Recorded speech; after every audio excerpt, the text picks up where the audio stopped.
নমস্কার বন্ধুরা, সকলকে স্বাগত জানাচ্ছি। আজকে আমি আপনাদের সাথে পাবদা মাছের একটি খুবই সহজ সুস্বাদু ঝালের রেসিপি শেয়ার করছি।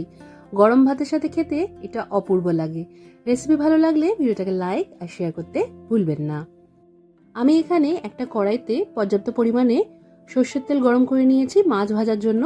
আর পাবদা মাছগুলোকে আগে থেকেই ভালো করে পরিষ্কার করে জল দিয়ে ধুয়ে নিয়ে তারপর প্রায় 6-7 মিনিটের জন্য আমি নুন হলুদ মাখিয়ে রেখেছিলাম। নুন হলুদ মাখানোর ফলে মাছের থেকে একটু জল উঠবে, তো তেলে ছাড়ার আগে সেই জলটা ভালো করে ফেলে দিয়ে তবে কিন্তু আমাদের এই গরম তেলের মধ্যে মাছগুলোকে ছাড়তে হবে, তাহলে কিন্তু তেলের ছিটে গায়ে আসবে না। আর যদি নুন হলুদ থেকে যেই জলটা বেরোবে সেই জল সমেত মাছগুলো ছাড়া হয় তাহলে কিন্তু অনেক বেশি তেলের ছিটে চারিদিক দিয়ে ছড়াবে। তাই সেটা খেয়াল রেখে মাছগুলোকে মাঝারি আঁচ করে দিয়ে ভালো করে আমাদের ভেজে নিতে হবে। এই পুরো মাছ ভাজার প্রসেসটাই মাঝারি আঁচ রেখেই করতে হবে, খুব কমানো আছে কিন্তু এই পাবদা মাছ ভাজতে গেলে মাছগুলো ভেঙে যাবে। মোটামুটি 2 মিনিটের মতনই সময় লাগবে এই মাছগুলো ভাজতে। এক একটা পিঠ 2 মিনিট করে ভালো করে ভেজে নিয়ে দ্বিতীয় পিঠটাকেও ভালো করে ভেজে আমাদের তুলে নিতে হবে। একইভাবে বাকি মাছগুলোকেও ভেজে নিতে হবে। আর কড়াইয়ে যদি মনে হয় যে তেলটা কমে গেছে তখন আপনারা বাড়তি তেল অ্যাড করতে পারেন। আমি একবারে রান্নার আন্দাজে তেল দিয়ে দিয়েছিলাম, তাই আমার আর আলাদা করে তেল যোগ করতে হয়নি। সব মাছ ভাজা হয়ে গেছে। এবার কড়াইয়ে যে তেলটা আছে তার মধ্যে আমি প্রায় 1/4 চা চামচের মতো কালো জিরে দিয়ে দিলাম। কালো জিরেটা একটু ভাজতে ভাজতেই এর মধ্যে দিয়ে দিতে হবে টমেটো কুচি। এখানে আমি 2টো মাঝারি সাইজের টমেটো কুচি দিয়েছি। আপনারা এখানে টমেটো পেস্ট করেও দিতে পারেন। টমেটোটা দিয়ে 1 থেকে 2 মিনিটের জন্য মাঝারি আঁচ রেখে ভেজে নিতে হবে। তারপর এর মধ্যে আমরা পেঁয়াজ সমেত পেঁয়াজ শাক দিয়ে দেবো। আর পেঁয়াজ শাকটা ভালো করে ধুয়ে পরিষ্কার করে নিয়ে এইভাবে কেটে নিয়েছিলাম। এবার উপর থেকে 1 চা চামচ আদা রসুন বাটা দিয়ে দিলাম।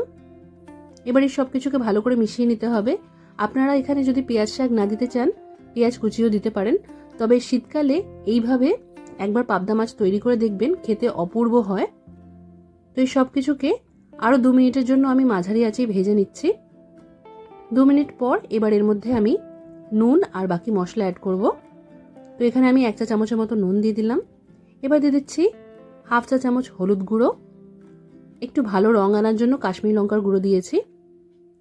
আর ঝালের জন্য এখানে নর্মাল লঙ্কার গুঁড়ো 1 চা চামচ দিয়েছি। আপনারা কিন্তু চাইলে কাঁচা লঙ্কা বাটা দিয়েও এই রান্নাটা করতে পারেন। আর দিয়ে দিলাম 1 চা চামচ জিরে গুঁড়ো। এবার এই সব কিছুকে খুব ভালো করে মিশিয়ে নিতে হবে।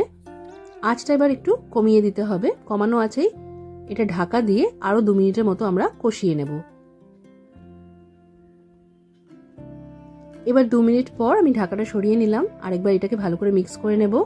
এই মশলা কষানোর থেকে তেলটা সাইডে ছেড়ে দিয়েছে। এবার এর মধ্যে আমরা পরিমাণ মতো জল দিয়ে দেব। এই মাছের যে ঝালটা করছি এটা খুব বেশি গা মাখাও হবে না, আবার খুব বেশি গ্রেভিও থাকবে না। মাছগুলো যাতে ভালোভাবে এই গ্রেভির মধ্যে ফুটতে পারে সেরকমই জল দিতে হবে। জলটা দিয়ে খুব ভালো করে মিশিয়ে নিলাম। এবার ওপর থেকে 2-3টের মতো চেরা কাঁচা লঙ্কা দিয়ে দিতে হবে।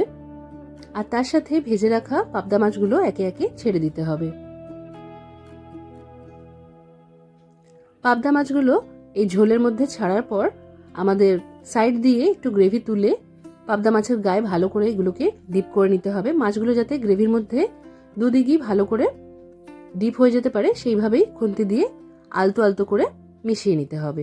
এবার ওপর থেকে একটু ধনেপাতা কুচি ছড়িয়ে দেব। শীতকালের এই ধরনের মাছের ঝালে ধনেপাতার স্বাদটা খুব ভালো লাগে, তাই অল্প একটু ধনেপাতা কুচি ছড়িয়ে দিলাম। এবার ঢাকা দিয়ে আর 1 মিনিট এটাকে ভালো করে রান্না করে নিয়ে আঁচটা আমরা বন্ধ করে দেব। খুবই সহজ সুস্বাদু এই মাছের ঝালের রেসিপি অবশ্যই ট্রাই করবেন। কমেন্ট করে জানাতে ভুলবেন না যে কেমন লাগলো। আজকের মতো এখানেই শেষ করছি। সবাই খুব ভালো থাকবেন আর সবাইকে খুব ভালো রাখবেন। ধন্যবাদ।